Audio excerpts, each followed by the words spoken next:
todo, pero era sangre.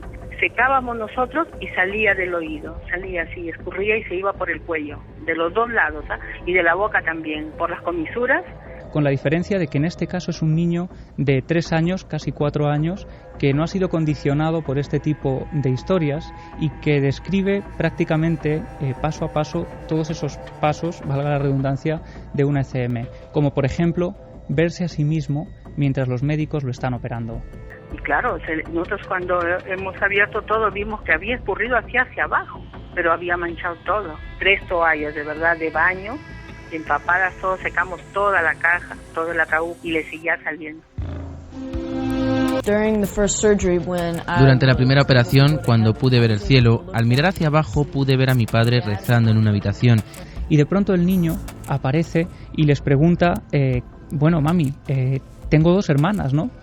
La madre le dice que no, que solo tiene una hermana, que es su hermana Casi, y él le dice, no, tengo 2 hermanas, porque en tu barriga murió un bebé, ¿no? Buenas noches, bienvenidos a la nave del misterio, esto es Milenio 3. Como podéis comprobar, Iker no está esta noche, no es que le haya dado una pájara y se quiere ir del programa, no, es otra cosa, no os preocupéis. Los virus que están por ahí danzando, pues él como es tan estudioso, quiere conocerlos a fondo y que se los ha llevado todos esta semana. Con lo cual lo tenemos en camita, está descansando el capitán de la nave del misterio y aquí estamos, sus subordinados, que vamos a intentar hacer el programa lo mejor que podamos. Creo que ya estamos todos. Javier Sierra, buenas noches. Muy buenas noches, Carmen. ¿Qué tal? Muy bien, además hoy con uno de esos temas clásicos que vamos a tratar de repasar con información de última hora, así que muy emocionado. Vamos a repasar, Javier, una información que ya apuntábamos la semana pasada, esa avioneta que había desaparecido en la zona de Los Roques, en Venezuela. Dentro de ella viajaban 4 italianos. Uno de ellos ha tenido mucha repercusión porque es uno de los hijos de la familia Misoni, con lo cual vamos a dar toda la última hora, todos los datos y además más cosas que han pasado en otros años, más vuelos que han desaparecido de los que no se sabe nada. Todo el recorrido histórico que tiene este misterio, porque en la zona de Los Roques lo que aparentaba ser una desaparición fortuita se está convirtiendo en un rosario de desapariciones a cada cual más curiosa. Santiago Camacho, muy buenas noches. Buenas noches, Carmen. Y a mi derecha, Javi Pérez Campos. Muy buenas noches. Hola, Carmen, buenas noches. Nos traes un testimonio impactante esta noche, más bien 2. Una historia de una muerte y algo extraordinario. Sí, es algo que pone la piel de gallina. Estas personas nos pidieron ayuda porque no sabían exactamente lo que había ocurrido. La escena es un velatorio, van a enterrar a una persona, a un familiar directo de esta persona y de repente ocurre algo que tiene que ver con la sangre y que no es muy habitual. Ya, no cuentes más. Después de esa historia de miedo también vamos a tener una que nos hará respirar un poquito más, que es de una ECM de un niño. Sí, vamos a tener la suerte además de hablar personalmente con un niño que vivió una experiencia sorprendente que le cambió la vida tanto a él como a su familia y que tiene unas connotaciones muy especiales que la hacen pues algo a resaltar, ¿no?, dentro de esos casos de experiencias cercanas a la muerte. Pues ya estamos todos, Fermín Agustí, Noel Calero, que estamos aquí muy bien, sin saber muy bien cómo se manejan todos los mandos de esta gran nave del Estudio 1 de la cadena SER. Comenzamos. Nunca antes habías estado tan cerca de lo desconocido. Milenio 3, cadena SER.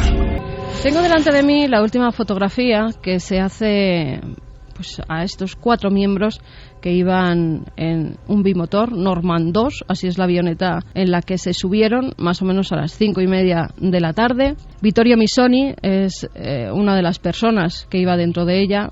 Yo creo que ha saltado la noticia sobre todo por la importancia de este hombre, de su familia, de la firma de moda que él dirigía, era el director comercial y de marketing de Misoni. Toda la familia se dedica pues a esa ropa que parece que hace zigzag de punto. Y tengo la última fotografía que se les hace justamente cuando están a punto de instalarse en los asientos de la avioneta. Son 4 personas, Vittorio Misoni, su mujer y un matrimonio italiano también de amigos. Llevan esa camiseta tan característica, ellos 2 sonríen, ellas también, están todos muy morenos, habían pasado varios días pescando, uno de sus hobbies habituales, y no esperaban lo que más tarde acontecería. Para que podáis opinar, Javi, vamos a dar primero las vías de contacto, donde nos pueden escribir. Sí, tenemos las vías de contacto ya abiertas, milenio3 con número, @cadenaser.com, y en las redes sociales, Twitter, Facebook y Google Plus, en La Nave del Misterio, y de ahí vamos a ir recogiendo los comentarios de los oyentes. Fenomenal. Javi, cuéntanos un poco cómo se suceden los hechos.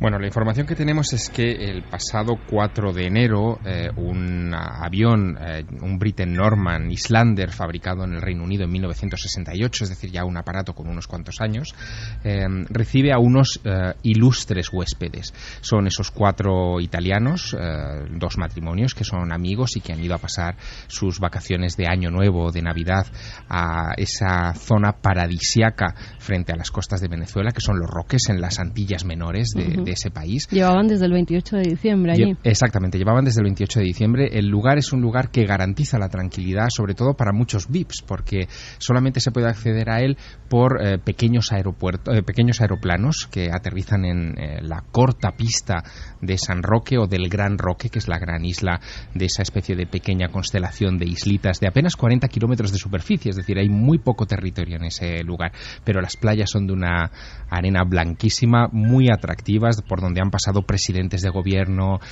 actores de fama internacional, deportistas de élite. Iker Casillas. Iker Casillas entre ellos, sí, efectivamente. Y ahí es donde fue la familia Missoni a pasar esos días de descanso.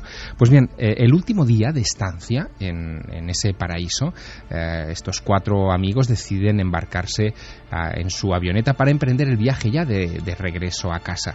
Su destino es un aeropuerto a las afueras de Caracas, es el aeropuerto de Maiquetía, y el aparato despega con total normalidad a esa tarde del 4 de enero, pero parece que se introduce en una zona de nubes. De hecho, esto es relatado por el director de un hotelito que hay en ese lugar, y a los 8 minutos de despegar del aeródromo de Los Roques, con rumbo a ese aeropuerto, a unos 5.500 pies de altura, se pierde contacto con el aparato.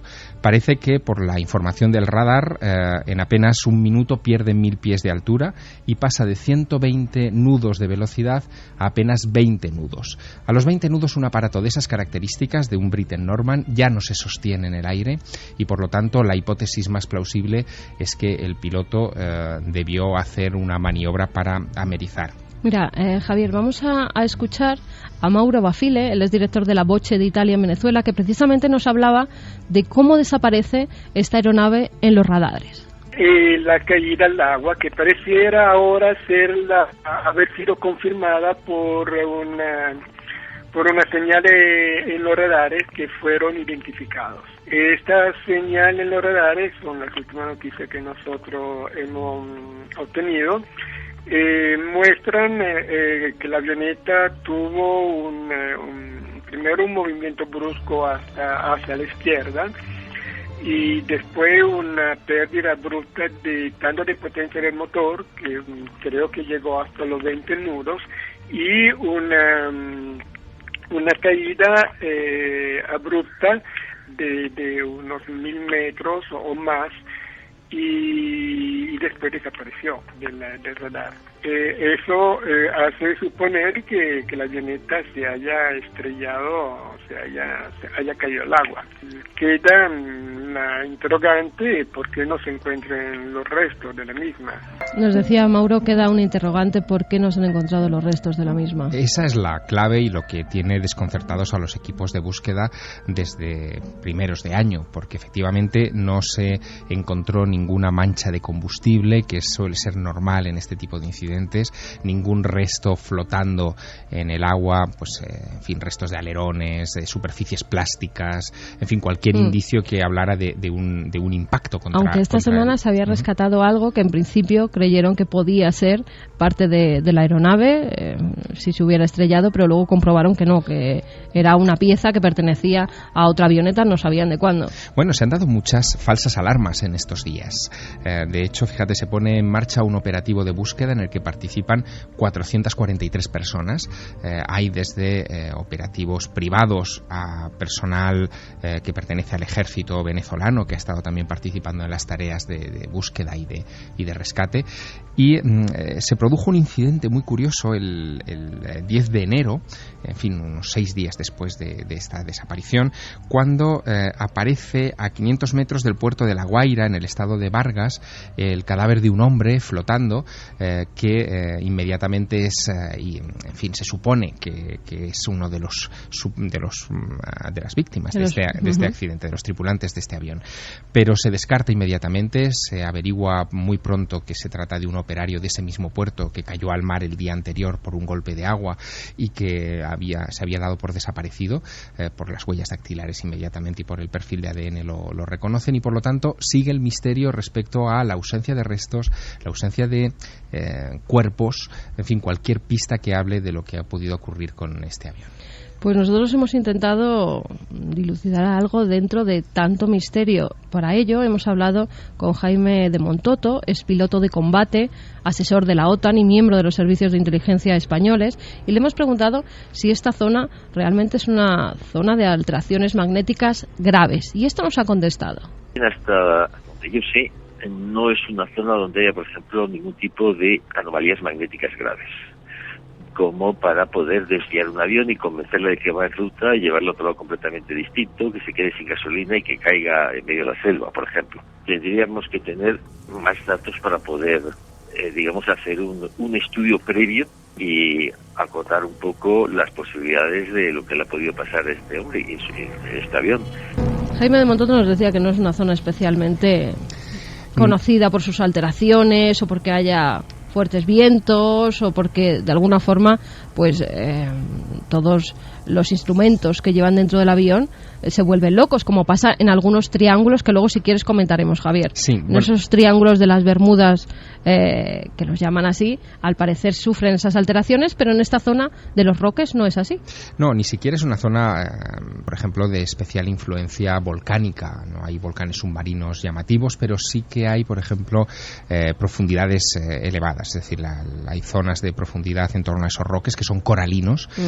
Pues muy cerca hay una fosa de unos 1000 metros, se calcula, de profundidad, donde quizá, de haber amerizado el aparato, podría haberse sumergido y caído, ¿no? De hecho, fíjate, hay una hipótesis que es la que trataría de explicar la ausencia de restos, tanto... Espera, sí. no te adelantes, porque antes vamos a oír a un piloto, a un presidente de una compañía aérea, que creo que nos va a contar algo de lo que estabas por ahí apuntando. De lo que intuyen, ¿no? Exactamente, sí. Bien. Porque él es el presidente de la compañía Chapier, se llama Giorgio Cerloni. Hemos hablado con él porque conocía perfectamente al piloto que llevaba esa avioneta bimotor Norman Islander, conocía cómo eran sus vuelos, incluso había trabajado con él, y nos va a desvelar muchos de los misterios que hoy en día se están publicando en todos los medios de comunicación a nivel mundial. Vamos a escuchar a Giorgio Cerloni porque es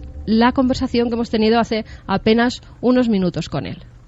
Giorgio, se han dicho muchas cosas sobre esta nave desaparecida. Lo primero, usted conocía al piloto, a Armand Marchand, porque había sido durante un tiempo, como suele pasar en estas compañías, pues compañero de usted. Era un piloto experimentado, era una persona con 72 años, con muchas horas de vuelo. Claro, absolutamente. Él tenía más de 20.000 horas de vuelo en todo tipo de aviones y avionetas. Él había volado DC-9, MD-80, cuando trabajaba para líneas aéreas grandes, y después, cuando llega a una cierta edad, en vez de jubilarse, una persona que siempre voló, se fue a líneas un poquito más pequeñas. El examen médico que lo obliga, obviamente, a mantener su licencia es cada 6 meses, muy estricto. Y él estaba al día, pues, con eso, me resulta. Al parecer ha habido muchas incidencias en algunos de los vuelos. ¿Es normal? Hay fuertes tormentas, cambia el viento de repente. ¿Es normal que se produzcan estos incidentes?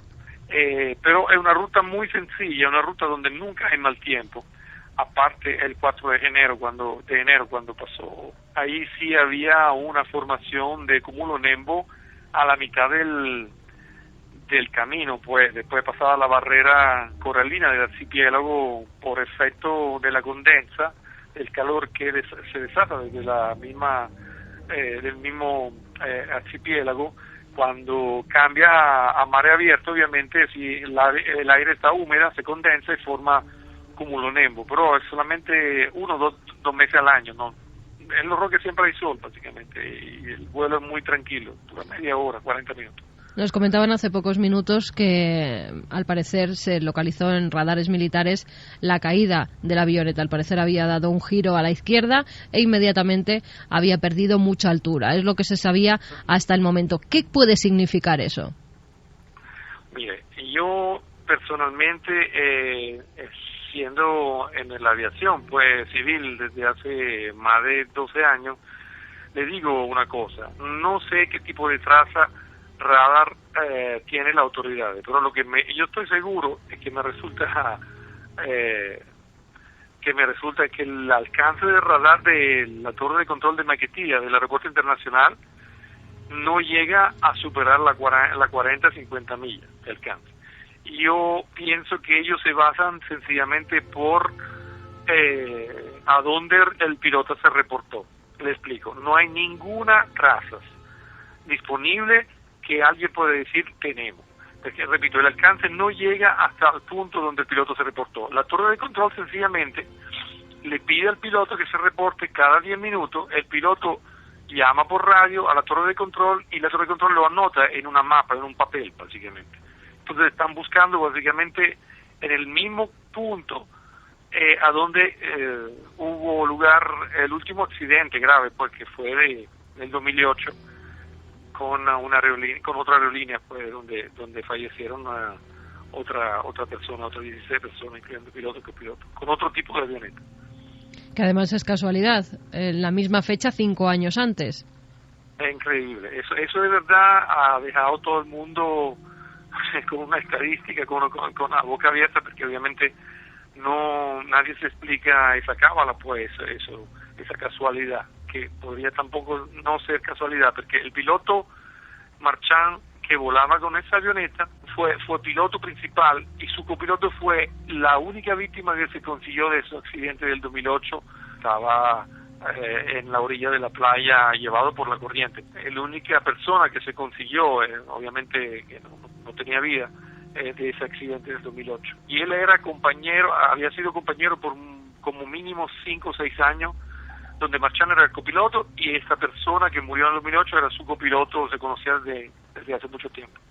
Increíble. Un dato increíble, además. Si la casualidad era fuerte, imagínese si le sumamos este dato que nos acaba de dar. No sabíamos que había además pilotado con Marchand. En 5 años, en el mismo día, en la misma fecha, los dos pues desaparecen, porque por el momento los tenemos que dar por desaparecidos. El mismo día, señora, que Marchand despegó, ya era el segundo vuelo que hacía ese día, el 4 de enero, cuando Marchand volvió a echar gasolina y a prestarse para hacer el segundo vuelo en el aeropuerto de Maiquetía, desde el aeropuerto auxiliar donde esa línea estaba saliendo. Él dijo a un personal de seguridad y a 3-4 testigos que esto era el día del aniversario de la muerte de su gran amigo Osmel, que sería la víctima pues del accidente del 2008. Lo dijo a voz alta como a celebrarlo, pues de manera triste, ¿sabes? Ahora, no quiero decir nada, obviamente para mí fue una casualidad, pero, ¿sabes? Eso deja pensar mucho y el Marchand era una persona muy recta, tenía hijos, tenía nietos, una persona calma, tranquila, no tenía problema de ningún tipo. Hay que dejarlo claro, Giorgio, porque se está hablando ya de un triángulo de las Bermudas en esa zona. Tendríamos que descartar esta hipótesis. No, en absoluto. Porque, mire, el aeropuerto de Los Roques es un aeropuerto que tiene una pista muy corta, 800 metros, y en ese día que hubo ese problema con el avión que desapareció el 4 de enero, había aterrizado y despegado más de 125 avionetas. Es un aeropuerto muy, muy frecuentado. Y la estadística es que desde el último accidente del 2008 despegaron y aterrizaron más de 30.000 vuelos. No tendría que pasarle cosas particulares, porque nosotros no estamos hablando que al avión le pasó algo, que el avión estaba viejo, porque todavía no sabemos realmente lo que le pasó a ese avión. Si se cayó, si desapareció, si pasó, ¿me entiendes?, cualquier otra cosa. Hasta que nosotros no conseguimos los restos, pues, no podemos decir que fue culpa de algo o de alguien, obviamente. Giorgio, se está hablando de que pudo la avioneta, en caso de haber caído, caer en una zona donde la profundidad es muy alta, donde hay casi 2.000 metros de profundidad, y para ello va a venir un buque oceanográfico que tiene los elementos para intentar vislumbrar ese fondo marino y ver si se encuentran allí los restos. ¿Usted sabe algo de esto? Este barco tiene en particular un sonar de alta profundidad, de rastreo lateral se llama, que permite dibujar como un mapa de la profundidad marina. Esa es una fosa profundísima y hace resaltar cualquier tipo de ságoma, ¿no?, o de dibujo que podría parecer a una avioneta, pues, en esa zona. Yo pienso que podría dar resultado positivo. Otra versión que podría ser, aparte de la clásica que todo el mundo piensa que el avión hubiera desaparecido allí en esa zona donde la última vez que se reportó, considerando que en esa zona había esa nube muy muy densa con actividad eléctrica, había rayos, se podría también pensar que la avioneta en realidad no esté ahí, porque la avioneta tenía 3 horas de combustible. Si un rayo no tendría que entrarle nunca a un avión como ni a un carro le entra el rayo. Si lo golpea, la electricidad se disipa, se despierde pues al exterior del cuerpo sólido. Pero si la avioneta no hubiera estado exactamente bien aislado, la misma humedad del aire hace puente y hace manera que el rayo penetre dentro, con la consecuencia que usted se puede imaginar. Al piloto no le dio ni el tiempo de pedir ayuda o mayday. El piloto sencillamente se quedó callado y se perdieron la traza. No dijo absolutamente estoy cayendo, estoy en emergencia o tengo problemas. Entonces, la hipótesis remota, difícil de rayo no se tendría que absolutamente descartar, porque si el rayo golpea el avión no cae, el avión continúa derechito y capaz que todos los pilotos y los ocupantes siguen desmayados, cegados o peor, y se podría haber aterrizado estrellándose contra el Ávila, la montaña ahí que de la costa, ahí del aeropuerto de Maiquetía, o en un campo del interior, o a centenares de kilómetros donde ellos piensan que estén. O sea que estarían buscando en el agua cuando a lo mejor ni siquiera está en el agua, si tomamos en cuenta esa hipótesis que nos acaba de apuntar Giorgio. Sí, porque un piloto que seguía ese avión, un piloto que despegó después de ellos, vio que había mal tiempo después de la barrera y el avión estaba atravesando una parte donde había actividad eléctrica.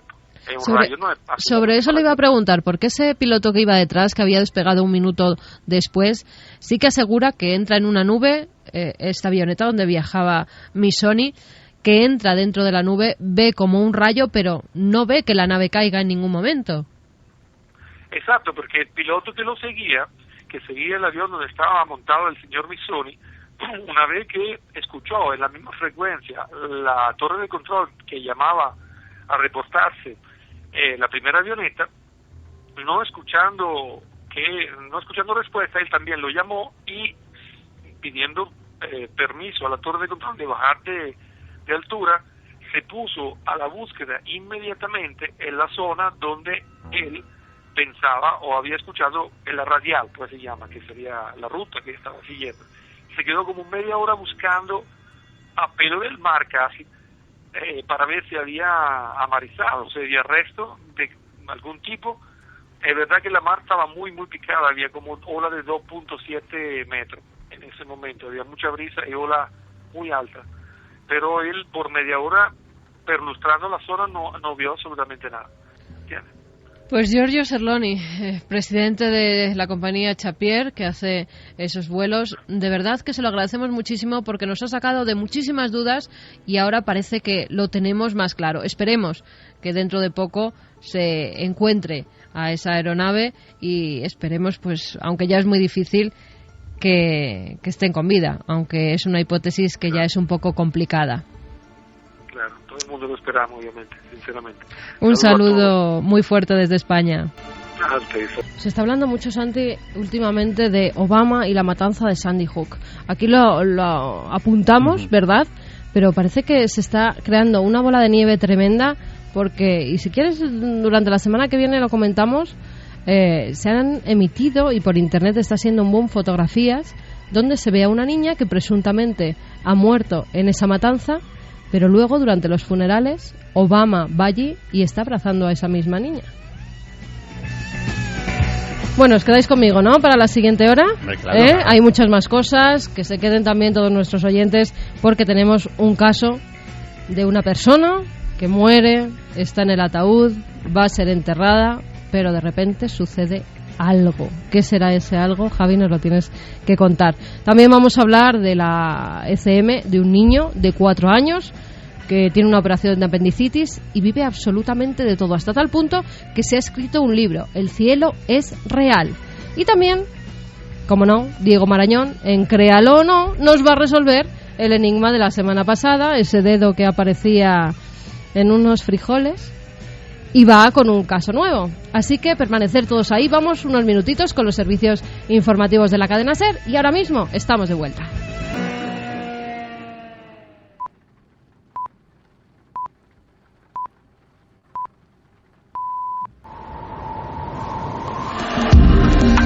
Nunca antes habías estado tan cerca de lo desconocido. Milenio 3. Cadena SER. 3 y 7 minutos, 2 y 7 minutos en las Islas Canarias. Noel nos pone ya esta música, como podéis comprobar, ya un poco de miedo. A estas horas ya empezamos con las historias inquietantes. Y para contarnos esas historias inquietantes, Javier Pérez Campos. Yo recuerdo perfectamente cómo Margot, que es la persona que nos escribía un mail, nos narraba lo que había sucedido. Además, fue un caso que a mí me llamó mucho la atención. Lo reenvié a la redacción para que os pusierais en contacto con ella, porque verdaderamente se habían oído muchas historias, algunas de ellas pues leyendas urbanas, pero vamos a saber qué hay de verdad detrás de este caso. Cuéntanoslo, Javi. Pues vamos a conocer el testimonio de Margot, una mujer de Perú, pero que tiene raíces vascas y que vive aquí en España, ¿no? Y todo esto ocurre el 14 de agosto del año 2005. Uh-huh. Su hermana fallece con unos 50 años aproximadamente. Entonces toda la familia se reúne para hacer ese velatorio, ¿no? Para velar el cuerpo de esta mujer, que había fallecido además por un cáncer que había acabado con su vida en cuestión de escasos meses, ¿no? Cuando los médicos... cáncer fulminante. Sí, ella decía que habían pasado solo unos 5 o 6 meses desde que se lo diagnosticaron hasta que ocurrió pues esta tragedia, ¿no? Entonces toda la familia estaba velando a esta mujer en la casa donde ella había vivido. Es tradición peruana pues velar al cuerpo en la casa donde ha vivido la persona, y entonces en ese momento ocurre algo que nadie esperaba que ocurriera y que ha traído quebraderos de cabeza incluso a día de hoy, años después de que esto empezara. Mi hermana fallece un 14 de agosto y es costumbre, pero nosotros somos del Perú, aunque descendientes de vascos, de velar los 2 días, íbamos a enterrarlo a ella. Entonces estábamos nosotros esa noche velando, a la segunda noche, como a las 12 más o menos de la noche. Mi tía, que estaba junto a ella, y con mi madre, dice, le está saliendo mucha sangre. Una fallecida de cáncer, la están velando, tradición que también hasta hace pocos años se hacía en nuestro país, en los domicilios de los muertos, pues se ponía su cadáver y todos los familiares y amigos iban a darle el último adiós antes de ser enterrados. Y de repente se dan cuenta de que empieza a salir sangre de ese cadáver. Sí, ocurre porque la tapa del ataúd donde estaba el cuerpo es de cristal y ellas podían ver perfectamente el cuerpo. Al principio es sangre que va manando poco a poco, pero cada vez se vuelve más intensa, mucho más densa. En ese momento, todos los familiares que están en la casa, sorprendidos, se echan casi encima del cuerpo y para poner un poco de orden, pues esta mujer, Margot, se queda solo con su madre en el interior de esa habitación, de esa estancia donde estaban velando el cuerpo de su hermana. Pide que todos se vayan fuera, incluido su padre, porque no es una imagen agradable, ¿no? Y menos en esos Además, momentos. me imagino que un susto tremendo el que se llevan cuando de repente su hermana fallecida, su hermana dentro del ataúd, comienza a sangrar por los oídos y por otros orificios. Claro, ellos de hecho en ese momento llegan a pensar que no estaba muerta, ¿no? Y que había sido efecto de la catalepsia o de cualquier otro tipo de enfermedad. Y en ese momento esa sangre va manando con más y más fuerza hasta generar una imagen que desde luego pone la piel de gallina. Toda la gente salió al jardín, entonces nosotros hemos levantado el cristal y hemos empezado. Era como que si en el ataúd hubieran echado 2 o 3 litros de sangre. Nosotros le enterramos a ella con el hábito de la Virgen del Carmen, porque ella nos lo pidió. Entonces, al ver todo el hábito que tiene una parte crema delante, todo, pero era sangre, secábamos nosotros y salía del oído, salía así, escurría y se iba por el cuello, de los 2 lados, y de la boca también, por las comisuras. Y claro, nosotros cuando hemos abierto todo vimos que había escurrido hacia abajo, pero había manchado todo. 3 toallas de verdad de baño, empapadas, todos secamos toda la caja, todo el ataúd y le seguía saliendo. 3 toallas de baño grandes empapadas en sangre de la difunta. Y esto ocurre durante nada más y nada menos que 40 minutos. 40 minutos en que el cuerpo sigue con esa hemorragia que no frena en ningún momento. Ellos tienen que taponarle los orificios para que poco a poco deje de sangrar. Hasta tal punto llega esa cantidad de sangre que tienen que limpiar también el interior del ataúd, que va llenándose de ese líquido. Es una escena tremenda, ¿no?, para la familia. Y es entonces cuando una persona que está en el núcleo familiar directo, más cercano, porque conocía a la fallecida desde hacía muchos años, aporta una teoría, y es por esta teoría precisamente por la que Margot se había puesto en contacto con nosotros. Ella quería saber algo más y si esto podría tener algún fundamento. Había unos familiares que eran médicos, y la verdad que se quedaron asombrados, porque ya mi hermana llevaba el 3er día de muerta. Lo que hicimos fue tapar todo, taponear lo que se dice la boca y los oídos. Pero cuando mi madre estuvo ahí, una compañera de ella, que mi hermana fue doctora en educación de un colegio, le dice, qué raro, dice, según la gente del norte, de esa parte que es desde el Perú, esto ha sido como una brujería negra o mal daño, lo que le quieran llamar. Mal daño. Sí, decía que esto es una tradición típica en la zona de Huancabamba, en el norte de Perú. Parece ser que es una región muy concreta donde hay mucha brujería.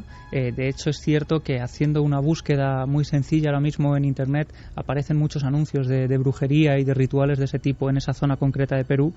Y parece ser que el ritual habla de que alguien te introduce el mal en el cuerpo a través de una serie de ritos, y cuando el mal ha obrado, cuando el mal ha conseguido acabar contigo, abandona el cuerpo a través de la sangre. Es lo que se cree que hace ese rito, ¿no? Y por eso parece que se ofrece esta teoría, porque responde a lo que está ocurriendo en esos momentos del velatorio. O sea, que alguien te lanza una maldición, esa maldición hace que mueras, acaba con tu vida y va a salir únicamente en forma de sangre una vez ya muerto. Claro, el mal abandona. Es la teoría. Eso es, la teoría es que el mal al final acaba abandonando el cuerpo, el mal que alguien te ha introducido en forma de sangre.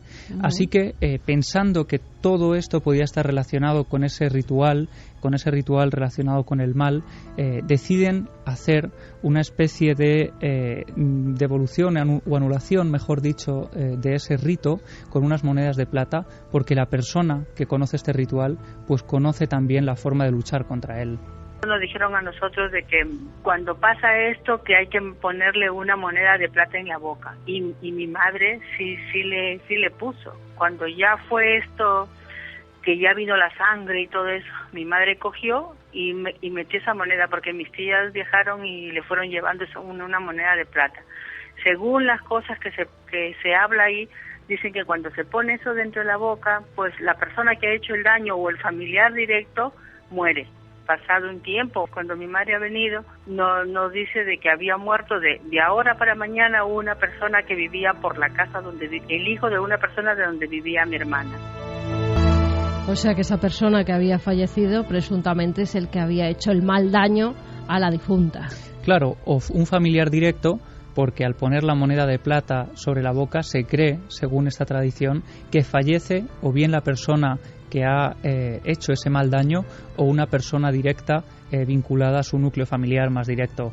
Lo cierto es que ellos sospechaban también un poco de esta persona, porque no era una persona con la que mantuvieran una buena relación, pero ellos tampoco se atreven a aceptar que esta fuera la teoría. Simplemente nos contaron que esto es tal y como ocurrió, y ellos estaban asustadas hasta tal punto que la madre de esta joven que murió y también de Margot tenía el miedo de que su hija hubiera sido enterrada viva, porque para ella este sangrado decía que era un líquido rojo muy claro, ¿no? Como si fuera un rojo muy vivo, sangre muy viva, decía ella.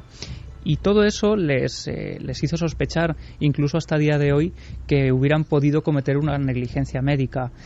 Nosotros, para intentar tranquilizarlos un poco, hemos hablado con el doctor Cabrera para saber si es normal que estos episodios de hemorragias post-mortem puedan producirse. Respecto a la leyenda urbana, que no es tal leyenda en realidad, de que cuando una persona fallece a veces hay secreciones que salen por la nariz y por los oídos, hay que dejar claro que para la medicina forense esa es una experiencia normal. Normal porque cuando alguien muere fracasa la coagulación, hay una deshidratación y hay una pérdida de líquidos natural.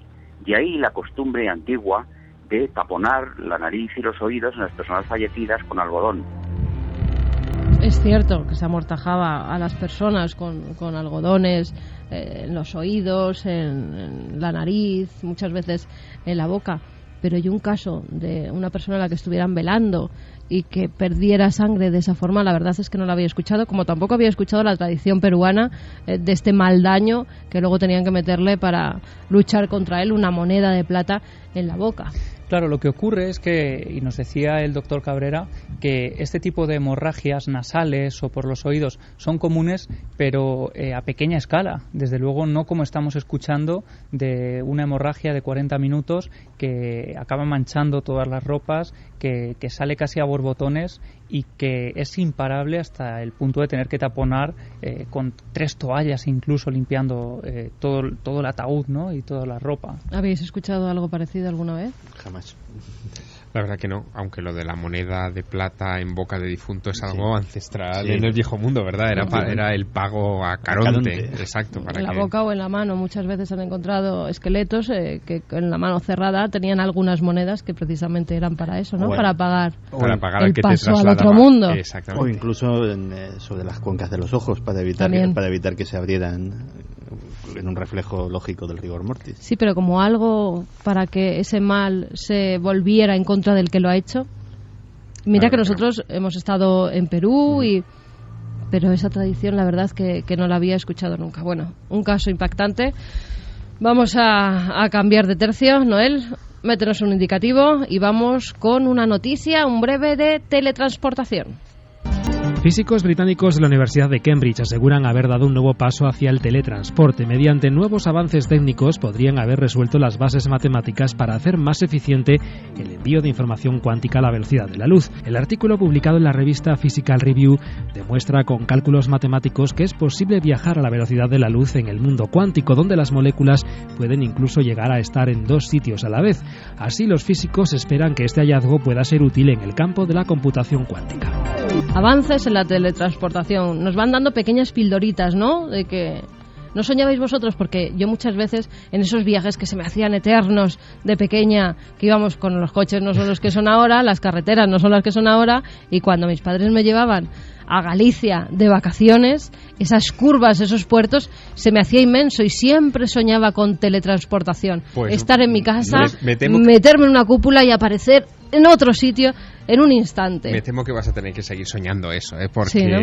lo que están diciendo Soñadora. estos científicos sí es que lo que se teletransporta es información, no la propia partícula, que esa es la primera precisión. Es decir, en realidad nos estamos aproximando a una explicación científica de la telepatía. De alguna manera es la transmisión instantánea de información de un punto al otro del universo con dos moléculas gemelas que reaccionan a la vez ante un impulso. Eso es interesante sobre todo de cara a los ordenadores de la siguiente generación, la computación cuántica, que es algo que se viene especulando desde hace ya unos cuantos años, y las telecomunicaciones, efectivamente. El hecho de poder transmitir información de manera instantánea a la velocidad de la luz de una molécula a otra va a permitir, por ejemplo, que los siguientes robots que enviemos a Marte, nos envíen la información a tiempo real y podamos seguir una transmisión a tiempo real y no con el tiempo de diferencia que ahora emplean en enviar esa señal hasta la Tierra, por ejemplo. Es más, podríamos dirigir el Curiosity con la misma facilidad que dirigimos ahora mismo un coche de radiocontrol, porque claro, los técnicos de la NASA que están conduciendo el Curiosity, ten en cuenta que tienen que sufrir ese tremendo retardo de la llegada de la señal, entonces los movimientos tienen que ser por eso extremadamente lentos. Por eso el Curiosity tarda horas en cubrir distancias ridículas. ¿Por qué? Porque es que tienen que calcular cada centímetro que se mueve para no meter la pata. Eso, por ejemplo, también explicaría una cosa que hemos visto en la ciencia ficción 1000 veces y que es físicamente, con lo que sabemos actualmente, imposible. Esas comunicaciones entre naves que están a millones de años luz una de otra y que de repente están hablando como hablas tú por teléfono con tu casa. Y dices, esto es imposible. Pues eso podría ser posible. Y no tengas tantas ganas de teletransporte, porque hay un dilema filosófico importantísimo con el teletransporte de seres vivos, que es el siguiente. En realidad, ¿te estás teletransportando tú o te están destruyendo a ti en un sitio y creando una copia tuya exacta en otro? Eso todavía hay filósofos de la ciencia que están todavía preguntándoselo, ¿eh? Tú imagínate si en vez de una copia me quedo yo y encima hay una copia. Sería una bilocación. ¿Qué me estás diciendo? ¿Que puede que Leonardo hiciera maquinarias antiguas? Te pongo un ejemplo de Leonardo por ponerte alguno. No, pero sería el sueño de la bilocación, de estar en dos lugares a la vez. Pues claro. Cuánticamente, eso que has dicho es brutal, porque resulta que, según la física cuántica, una copia exacta a nivel cuántico de cualquier cosa no es una copia, es la misma cosa. Es decir, si hiciesen una copia cuántica de ti en otro sitio, sí estarías en dos sitios a la vez y tendrías conciencia además de estar en dos sitios a la vez, lo cual sería una sensación bastante extraña. Pues sí, muy extraña, pero mi yo podría estar, por ejemplo, en Los Roques, ¿no?, en la playa, y mi otro yo aquí haciendo Milenio 3. Pues sí. Bueno, que esto se pone filosófico y además enigmático, como la sección de Diego Marañón, créalo o no. Muy buenas noches, don Diego Marañón. Hola, Carmen, ¿qué tal estamos? Pues muy bien, desde Cantabria. ¿Tú cómo estás? Pues yo aguantando el temporal como vosotros, supongo. Sí, hace mucho frío. Pues hace viento, frío, lluvia. Esto es un pequeño caos, pero saldremos airosos como siempre. Bueno, es lo suyo, que es enero, hombre. Claro, no queramos estar claro. Ya con el bikini, como estaban nuestros compañeros de deportes aquí, que esto parecía una sauna cuando hemos entrado. Yago tenía frío y estábamos casi como en la playa. Nada, por aquí arriba no nos sorprenden estas cosas. Bueno, a ver, vamos a resumir lo que ocurrió la semana pasada. ¿Cuál era nuestro créalo o no? Bueno, la semana pasada nos habíamos ido hasta un local de comida rápida en Estados Unidos. Allí había llegado una pareja que se había encontrado con una ambulancia en la puerta, con algo que no acertaron a distinguir muy bien qué es lo que ocurría en esa ambulancia. Al entrar, ellos pidieron un par de platos y la chica de esta pareja se había encontrado un dedo humano dentro de su plato de chili con carne, que era pues la especialidad de aquel local de comida rápida. ¿Con uña incluida, Diego? Pues yo supongo que sí, francamente no tengo el dato, pero eso que le da otra textura, yo me imagino que sí, que ya que estábamos, pues la uña estaría allí. Pues vamos a ver la encuesta, Javi. La encuesta, la pregunta era ¿qué opinas de la historia de esta semana? Con las manos en la masa. Y las votaciones de los oyentes, verdadero un 62,3% y falso un 37,7%. O sea que la gente se lo ha creído. ¿Y es verdad o es mentira? Témete lo peor. Llevan razón. En este caso llevan razón. Esto ocurrió y ahora si quieres te cuento qué es lo que ocurrió exactamente, porque estoy seguro además que a Santi esta historia le suena. No, la historia es rocambolesca de narices. Efectivamente. O sea, te dejo que la cuentes porque es maravillosa. Sí. Marzo de 2005. La noticia del hallazgo de este dedo, Carmen, pues corrió como la pólvora, se barajaron las más peregrinas teorías. La protagonista de esta historia era una tal Ana Ayala, que se había encontrado ese dedo dentro de su plato de chili con carne, la policía, investigando, descartando teorías y viendo cómo había podido llegar allí ese dedo, descubrió, y atención, que ese dedo pertenecía a un compañero de trabajo del marido de esta mujer. ¿Cómo había llegado allí? Bueno, pues todo esto es la historia de una deuda. Es una deuda. Este compañero de trabajo del marido debía al marido de Ana Ayala unos $50, que vienen a ser un poco más de 40 euros, y aprovechando que en un accidente laboral se había cortado uno de sus dedos, pues digamos que de alguna manera le cedió ese dedo, le hizo ese trueque, ¿no? Y saldó su deuda al marido de Ana Ayala. Ayala, viendo que podía sacar una indemnización por parte de esta cadena de comida rápida, lo que hizo fue llevarse el dedo al local e introducirlo, sin que nadie la viera, en ese plato de chili con carne. En fin, en enero de 2006, Carmen, les condenaron a esta pareja a 9 años de cárcel por colocar ese dedo allí, y el Tribunal Superior del Condado de Santa Clara. Y, en fin, se le acusó de, pues eso, de lo que estamos contando, de pretender buscar un acuerdo financiero con esa cadena de restaurantes a modo de indemnización. El timo, en esta ocasión, le salió mucho más caro. Pero Iker... Si quieres pongo la voz de Iker y la en un toma momento falsa de este programa es mía. Me hago pasar por él. Nada, es la costumbre, me perdonarás. Nada. El caso más reciente de intrusismo de dedos en algún tipo de comida no sigamos por ahí. Y de bebida, sí. Se producía en diciembre, Carmen, el mes pasado, fíjate, en Zimbabue, en una cervecería, en una destilería, en la que el pasado 11 de diciembre se encontró un dedo amputado dentro de un silo de maíz. Se estaba preparando cerveza de maíz, y en uno de esos silos apareció el dedo de un trabajador. Inmediatamente se vació ese silo, se encontraron hasta 2 dedos más. Mira qué bien, oye, los silos de maíz guardan dedos. Efectivamente, esta cervecería, tuvo que retirar 9 toneladas de maíz que estaba destinada a ser usada en esta destilería a la hora de fabricar cerveza. Y el caso llegó a los periódicos, y como te digo, es de los casos que tenemos registrados de este tipo de sucesos el más reciente, porque no hace casi ni un mes que esto. Pero rocambolesco desde el principio. Ahora nos cuenta Santi, porque vamos a ver, una deuda de no llega a $50, le das un dedo por la deuda. O sea, ¿a quién se le ocurre darle un dedo que te han cortado o que te has cortado en un accidente por la deuda? Y la otra, que va y lo pone en una esta de chili para cobrar una indemnización. Es que hay que tener una mente muy perversa, ¿eh? Sí. A ver, Santi. No, iba a decir que puedo superar lo de los dedos. A ver. Yo di esta noticia, debía ser el 2002, yo trabajaba en Radio Nacional en aquella época. Y yo lo más extraño que he dado como noticia que se ha encontrado en un bote de algo era una señora sueca que estaba a punto de prepararse un perrito caliente con su pan, con su bimbollo, y coge su bote de ketchup y en ese momento le cae un pene humano. Sabía que lo ibas a contar. Es que es glorioso. Hubo una investigación en Turquía, que era el país de procedencia del bote de ketchup, y la verdad es que no se ha vuelto a saber quién era el propietario de aquello. Pero la noticia es absolutamente verídica, se puede rastrear, y yo creo que más raro que eso no ha habido en un bote de comida. ¿Pero lo metió la señora para cobrar una indemnización? No. Esta pobre señora sueca se encontró pues el perrito caliente ya hecho. Madre mía. Ya directamente con hecho el ketchup, la botellita, pam, y le cayó el pene en el pan. ¿Por qué me hacéis esto? Hacédselo cuando esté Iker y no me lo hagáis a mí, hombre. Es que de verdad. Bueno, Diego, después de esta historia de Santiago Camacho, a ver, cuéntanos la de esta semana. Vamos a ver.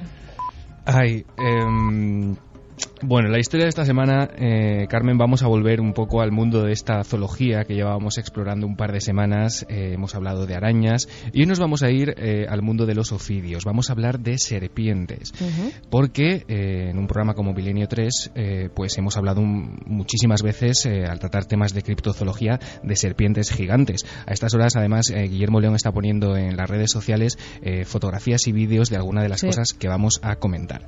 Tú, de todas formas, Diego, pasamos de la fobia, yo creo que más gente tiene, que es las arañas, a la otra fobia, que son las serpientes. Sí, a mí me dan bastante más asquito las serpientes que las arañas, te diré.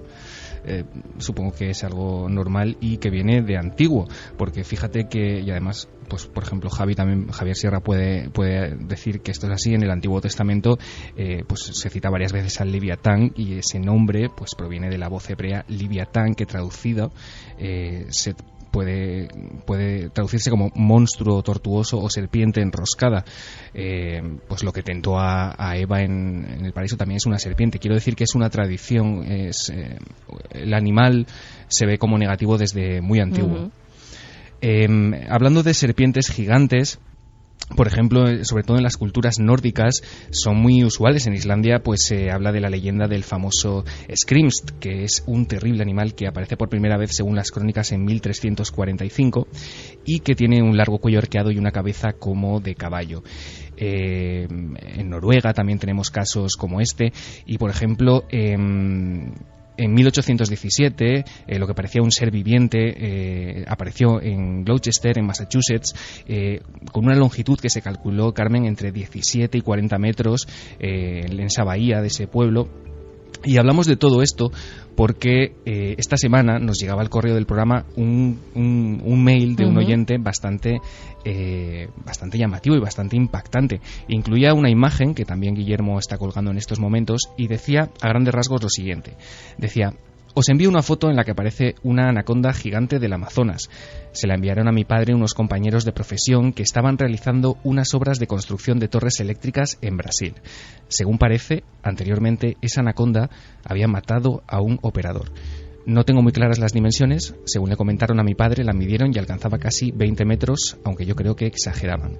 En todo caso, no deja de ser un tamaño descomunal, no solo en longitud, sino también en grosor. Bueno, digo, para aquella gente que no tenga internet en este momento y no pueda ver la fotografía, es una excavadora, efectivamente, de grandes dimensiones, con una de las palas que está elevada. Exacto. Hay dos operarios que están manejándola. Y en esa pala, en uno de los dientes, cuelga una serpiente que parece muy grande. Yo la verdad cuando la vi, que es muy grande. Tiene, si no 20 metros, 10 sí. Sí, según nuestro oyente se trata de una anaconda, como digo, encontrada en Brasil y que recuerda por dimensiones pues a monstruos míticos como podrían ser la titanoboa, que bueno, por suerte para todos los habitantes de la región donde habitaba, que era en la zona más cálida de América del Sur, bueno, pues ya es un animal que está extinto. Vivió como mínimo hace 60 millones de años, medía 13 metros y pesaba casi unos 1.135 kilos, era como una especie de autobús urbano de aquellos tiempos. Lo que preguntamos, Carmen, es si esa foto que nos llegaba al correo del programa esta semana, si la historia que contaba nuestro oyente, nuestros oyentes pueden averiguar o saber si es así o si no es así, si es realidad o si es leyenda urbana. Es Créalo, decir, ¿no? ¿Las anacondas gigantes existen? ¿Esa anaconda es gigante? ¿O la fotografía está sobredimensionada? ¿Mató al compañero de estos operarios? ¿O es imposible que mate a un operario? Bueno, pues la fotografía, vamos a decirlo, la fotografía es real. Vamos a preguntar claramente, ¿esa historia que nos cuenta nuestro oyente creen que pudo ser así? Esa serpiente se halló en Brasil mientras se estaba haciendo unas labores de construcción de torres eléctricas. Anteriormente nos dice había matado a un operario. ¿Podrá ser o no podrá ser? Que investiguen, qué material hay para hacerlo, que hagan de detectives, como siempre hacemos en esta sección, y en 7 días desvelamos, si quieres, el misterio. Claro que sí, créalo o no. Don Diego Marañón, antes de despedirte, a ver qué opina Noel Calero. ¿Historia real o historia no real? ¿Real? Fermín, no es real. ¿Javi? Yo, falsa. ¿Falsa? ¿Javier Sierra? No me pronuncio porque con los aciertos que he tenido esta noche con los bichos, no Nada, que hay que mojarse. Yo creo que es falsa. Falsa. ¿Santi? También falsa. Falsa. Bueno, pues ahí queda apuntado. Diego, la semana que viene lo resolvemos. Perfecto, Carmen. Un beso muy fuerte. Hasta la semana que viene. Hasta la semana que viene. Milenio 3 en la SER. Como siempre, esta mesa está llena de libros. En este caso, El cielo es real. Una portada amarilla y naranja. Un niño muy sonriente, con un chaleco amarillo, unos pantalones azules, una camisa de manga corta y pone la asombrosa historia de un niño de 4 años que visitó el cielo. Javi, ¿tú has podido hablar esta misma semana, con los autores del libro, incluso con el pequeño, que ahora ya tiene 13 años y que vivió esa experiencia? Sí, es un libro que está causando bastante impresión a nivel mundial. Para que te hagas una idea del calado, lleva vendidos 9 millones de ejemplares en todo el mundo, 9 millones de ejemplares. Que es una cantidad importante, y sobre todo siendo un libro que habla de estas cosas, ¿no?, a nivel espiritual, y que no se corta un pelo al narrar la experiencia. Parece ser auténtica, o al menos así lo cuenta el padre de este niño en este libro, y pudimos hablar con ellos este jueves. Yo estuve en un hotel de Madrid, vinieron aquí a presentar el libro El cielo es real, y bueno, pudimos hablar cara a cara con este niño, con el padre. Vamos a ir escuchando algunos fragmentos de esa entrevista a lo largo Cuéntanos del programa. Cuéntanos un poco cómo es la historia de este pequeño. Pues mira, esto empieza en el año 2003. En ese momento el pequeño Colton Burpo tiene solo 3 años y 10 meses. Es un momento de la vida de la familia en que lo han pasado francamente mal, porque han venido diversas tragedias juntas, ¿no? Problemas económicos, el padre tiene una serie también de problemas de salud, le diagnostican un cáncer de mama, y posteriormente, al cabo de unos meses, parece ser que los médicos admiten que ha sido una confusión, pero pasan unos meses complicados. Tiene también un accidente con una rodilla que sufre ese accidente y tiene que estar varios días en reposo. Entonces, bueno, en un momento determinado surge a Todd Burpo, el padre de la familia, que es un pastor de la iglesia de Imperial en Nebraska, le surge un viaje de trabajo, pero él decide convertirlo también en un viaje familiar, en el que toda la familia pues pueda disfrutar un poco de esas ciudades que van a ir visitando por el camino. Respirar, ¿no? Dentro de tanta tragedia, tanto sufrimiento, por lo menos permitirse un viaje para estar todos juntos. Claro. Porque muchas cosas han salido bien, por lo menos ese cáncer, esa enfermedad no era tal. Claro, él dice además que ese es su pequeño milagro, pero no sabe que su gran milagro estaba a punto de llegar.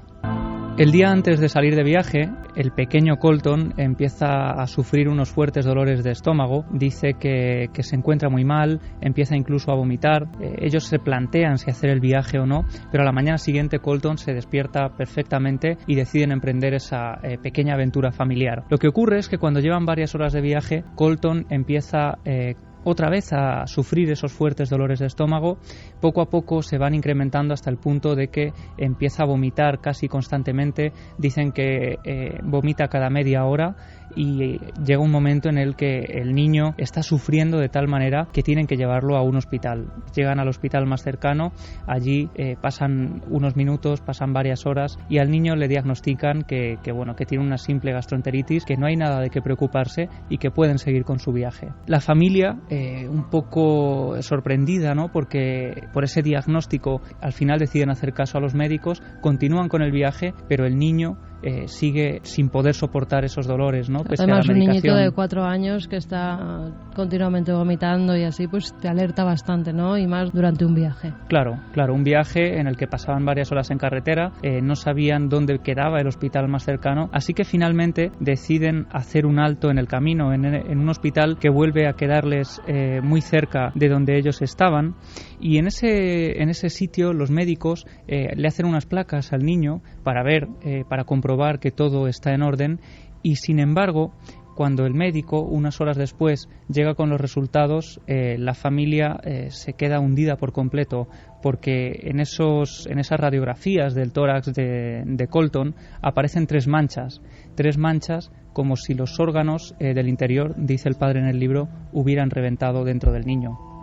En ese momento ellos, completamente atemorizados, se encomiendan a los médicos, les preguntan qué es lo que pueden hacer, y allí, en el Centro Médico Regional de Great Plains, el médico le dice que el niño tiene el apéndice perforado y que además tiene un importante absceso porque han pasado varias horas desde que esto ha ocurrido. Ellos, completamente indignados también, ¿no?, como es de esperar, con los médicos que le habían dicho que era simplemente un problema intestinal, deciden someterlo de urgencia a la operación, ¿no?, para que puedan salvar al niño.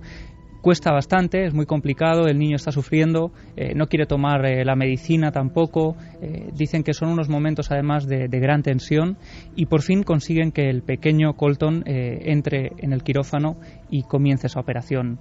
No saben que a partir de ese momento, en esos minutos críticos en los que Colton está dentro del quirófano, van a cambiar completamente su vida y su percepción del mundo.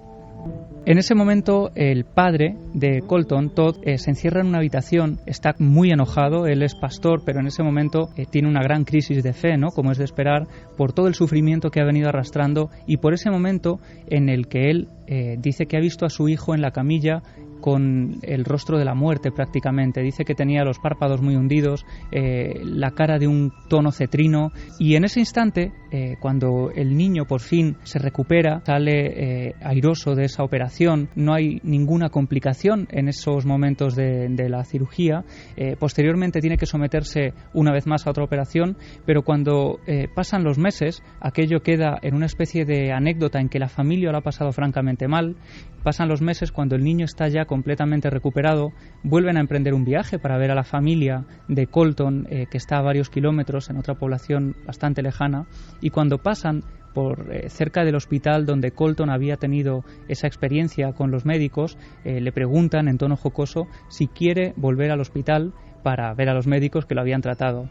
Y en ese momento el niño le dice que ese es el lugar donde los ángeles le habían estado cantando varias canciones. Los padres, en un principio, se miran desconcertados, creen que son cosas de niño, pero empiezan a hablar con él, y el pequeño empieza a contarles que cuando él ha estado sometido a esa operación unos meses atrás, él ha subido al cielo. Dice que su espíritu o algo abandonó su cuerpo, y empieza a describir lo que en las experiencias cercanas a la muerte hemos escuchado tantísimas veces, ¿no?, con la diferencia de que en este caso es un niño de 3 años, casi 4 años, que no ha sido condicionado por este tipo de historias y que describe prácticamente paso a paso todos esos pasos, valga la redundancia, de una ECM, como por ejemplo verse a sí mismo mientras los médicos lo están operando. Durante la primera operación, cuando pude ver el cielo, al mirar hacia abajo pude ver a mi padre rezando en una habitación y a mi madre en otra habitación hablando por teléfono y también rezando. Incluso me vi a mí mismo siendo operado. Ese momento, los padres se quedan asombrados, pero deciden no incidir demasiado y postergar un poco el interrogatorio, entre comillas, sobre lo que ha vivido el niño. Y estas preguntas van a ir sucediendo de manera natural a lo largo de los días, en conversaciones en las que el niño, por ejemplo, cuando ve una fotografía del bisabuelo, de su bisabuelo Pop, el abuelo de Todd Burpo, de su padre, ve esa fotografía y le dice que él ha estado con ese señor en el cielo, que él ha estado con esa persona, que le ha contado cosas que el niño no sabía de ninguna forma, como que se llevaban muy bien su padre y él. Este hombre había muerto además en un accidente de tráfico más de 30 años atrás, había mantenido una relación muy estrecha y muy directa con el padre de Colton, pero allí va encontrando una serie de detalles más que él va describiendo. Por ejemplo, él dice que la gente que está en el cielo acompañándole, entre ellos hay muchísimos niños, que le van diciendo incluso sus nombres, que son personas que tienen una luminosidad especial, los describe con una luz en la cabeza.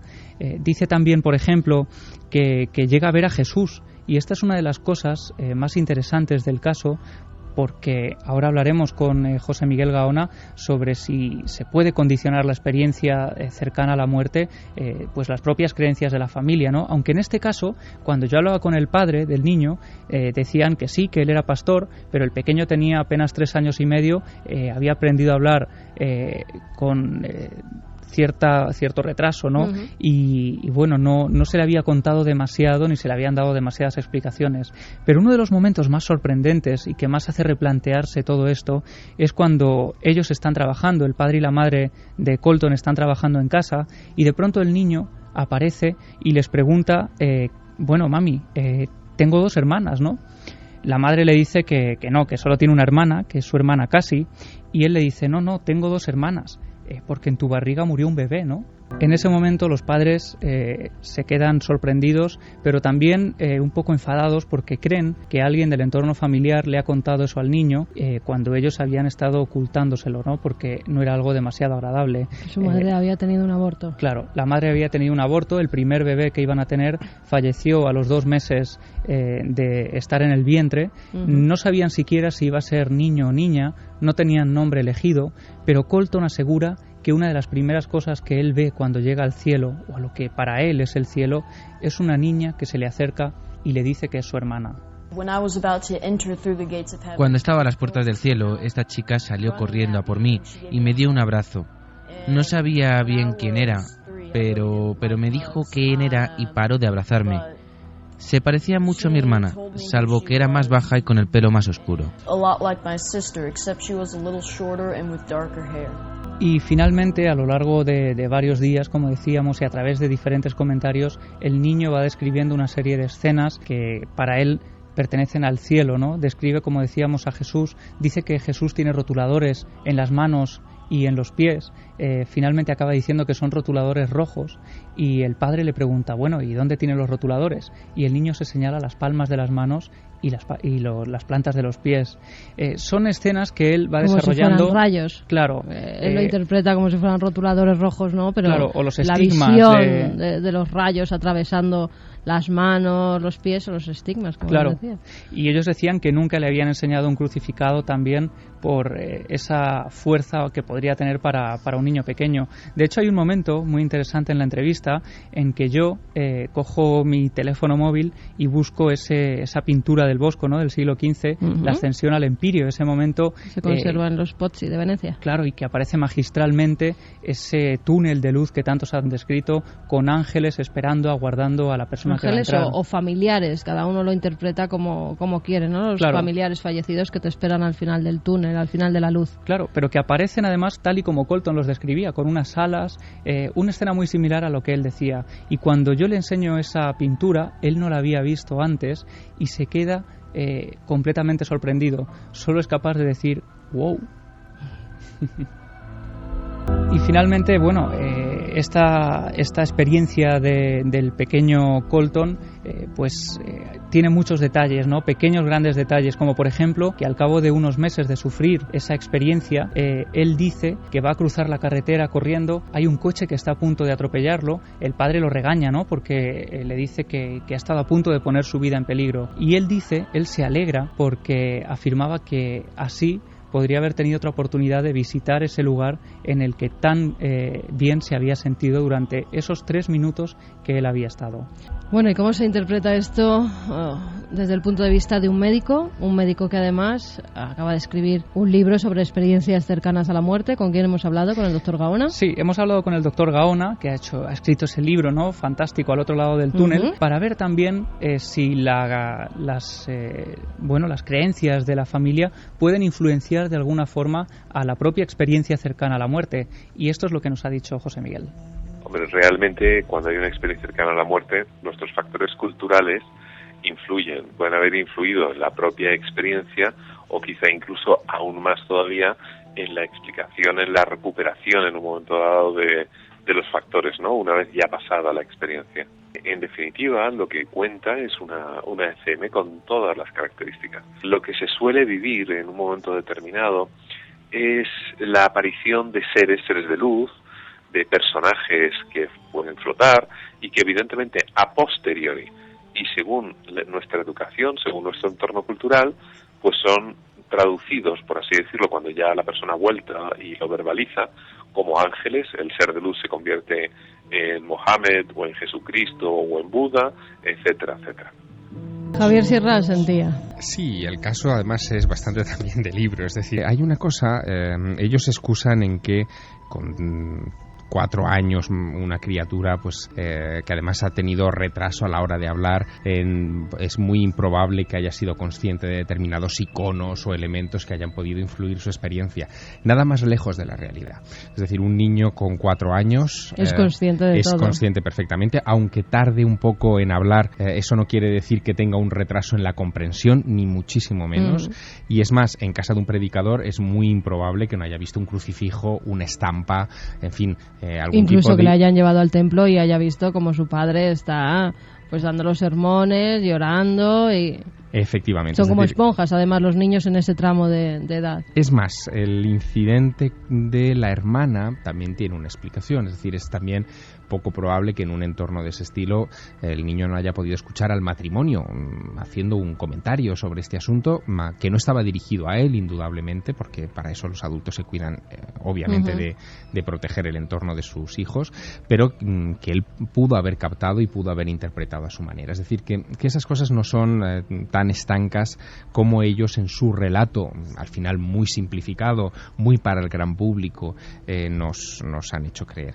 Claro, pero también ese niño, cuando le están operando, si no recuerdo mal, vive escenas de la gente que había, lo que estaban haciendo. Como en toda experiencia cercana a la muerte. Por eso, que hay cosas que sí que pueden estar influidas por el entorno familiar, pero otras que dices, bueno, ¿y esto cómo lo podía saber el pequeño? Hay detalles sorprendentes, claro. Él dice que el padre, por ejemplo, está rezando en una habitación muy pequeña y describe cómo es la habitación, o que la madre estaba hablando por teléfono constantemente, muy nerviosa y muy enfadada, y que también se puso a rezar, y parece ser que corresponde a la perfección con las cosas que estaban haciendo los padres en esos momentos. Sin duda, sí, eso no es de extrañar. Es decir, eso es lo que ocurre en una enorme cantidad de casos de experiencias cercanas a la muerte.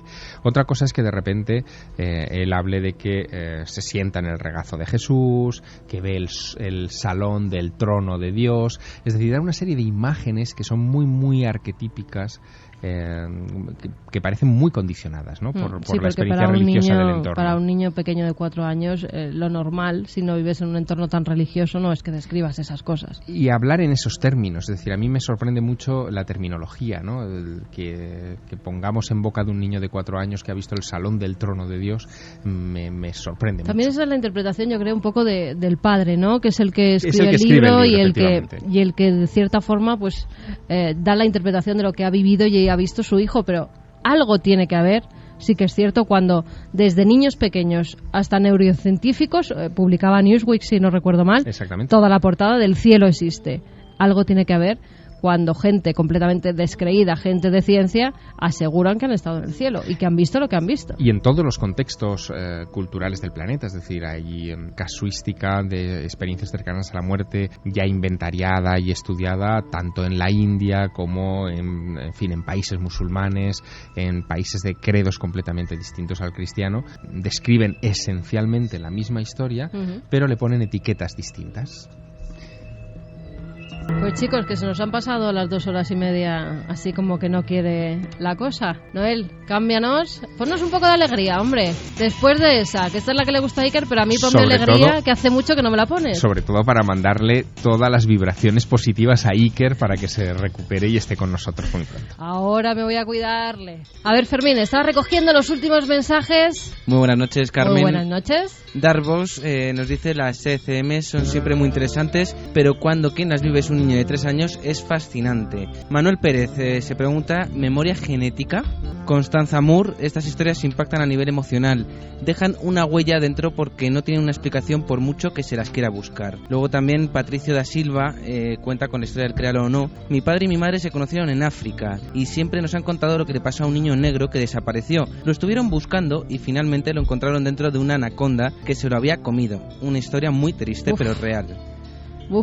A mí me recuerda siempre que se comen estos animales en las selvas a los niños, una historia que contaba el zoólogo Fernando González Siches de una madre que estaba buscando a su hijo y encontró a un mono que se lo había subido a un árbol y se lo estaba comiendo vivo, literalmente. Qué barbaridad. Cancela Freire Isabel dice: el primer muerto que yo vi cuando tenía ya unos 9 años fue el de un vecino anciano y me llamó mucho la atención porque tenía 2 monedas, una en cada ojo. No sé por qué sería. Sombra Noctescere dice: madre mía, entonces es posible que la enfermedad de la mujer era una maldición que se rompió a su muerte.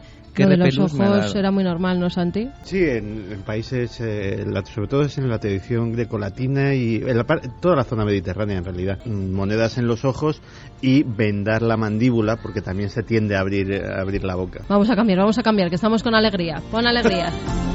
Seguimos, Fermín. Sergio nos comenta: la teletransportación ya es real a nivel molecular y genético en personas, pero la tecnología se nos cuenta con años de retraso. Johnny nos dice: el teletransporte, según la ciencia ficción, destruye parte de las células en el proceso. Bueno, chicos, que ha sido un placer. Mil gracias por vuestra compañía, mil gracias por todo lo que habéis aportado. Santiago Camacho, nos vemos mañana en Cuarto Milenio. Con la cara oculta y a un ver, montón de cosas cuentas, más. A ver si le cuentas ahí que eres toda la cara oculta, lo del perrito caliente, a ver si tiene... Yo lo voy a proponer, a ver si... Bien. A ver si cuela. Javier Sierra, mil gracias. Ha sido un placer, Carmen. Hasta pronto. Javier Pérez Campos. Un placer, Carmen. Ha sido un placer. Muy buen fin de semana, iba a decir, pero no, muy buena semana a todos y que seáis muy felices.